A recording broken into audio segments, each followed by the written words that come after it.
అందరికీ నమస్కారం. నేను మీ కిరణ్ రాయల్, జనసేన పార్టీ తిరుపతి నియోజకవర్గ ఇన్ఛార్జ్.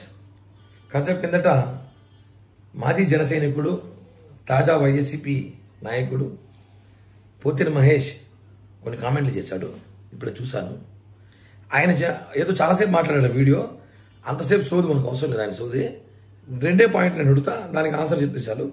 నెంబర్ 1, జగన్మోహన్ రెడ్డికి ప్రజల మీద ప్రేమ ఉంది కాబట్టి బట్టలు నొక్కాడంట. ఓకే, ప్రేమ ఉంది. ప్రజలకి జగన్ మీద ప్రేమ ఉండాలి కదా. జగన్మోహన్ రెడ్డి మంచి చేస్తుంటే ప్రజలు 11 సీట్లకే పరిమితం చేసేవాడు కాదు కదా. అంటే అర్థం చేసుకోండి, మీరు చేసినంత ఫేక్ డ్రామాలు, ప్రజల డబ్బులు ప్రజలు పంచడము, మీరు దోచేసి మిగిలిన డబ్బులు ప్రజలు పంచారని చెప్పి ప్రజలు తెలుసు కాబట్టి ప్రజలకు మీ మీద ప్రేమ లేదు. ఏదో ట్యూషన్ నేర్చుకోవాలంట జగన్మోహన్ రెడ్డి దగ్గర, చంద్రబాబు గారు, పవన్ కళ్యాణ్ గారు నేర్చుకోవాలంట.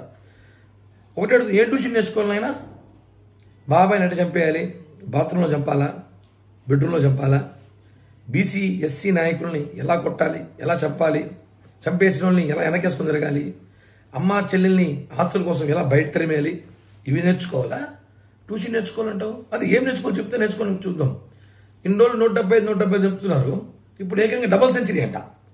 ఉండేది 170 నియోజకవర్గాలు, గుర్తుపెట్టుకోండి. అయ్యా పోతిరి మహేష్, మనకు ఉండేది 170 నియోజకవర్గాలే. ఏదో డబల్ సెంచరీ కొడతారు, ఎట్ట కొడతారు? 200 సీట్లు ఏవే కదా. ఓ మొన్న ఢిల్లీ పోయారు కదా, మర్చిపోయా. తమిళనాడు, కర్ణాటకలో కూడా పోటీ చేసేలా ఉన్నారు. అయితే 170కి దిక్కులేదు, డబల్ సెంచరీ కావాలంటే దీనికి. కామెంట్లు చేసే ముందు ప్రభుత్వం ఏర్పడి 50 రోజులు అవుతుంది. 5 ఏళ్ళు ఇచ్చి మీరు ఏం చేయలేకపోయారు. మేము 50 రోజులు ఏం చేయాలో మాకు తెలుసు, మేము చేస్తున్నాము. మీరు మమ్మల్ని విమర్శించే స్థాయి కాదు, పవన్ కళ్యాణ్ గారి గురించి మాట్లాడే స్థాయి అస్సలు ఇది కాదు.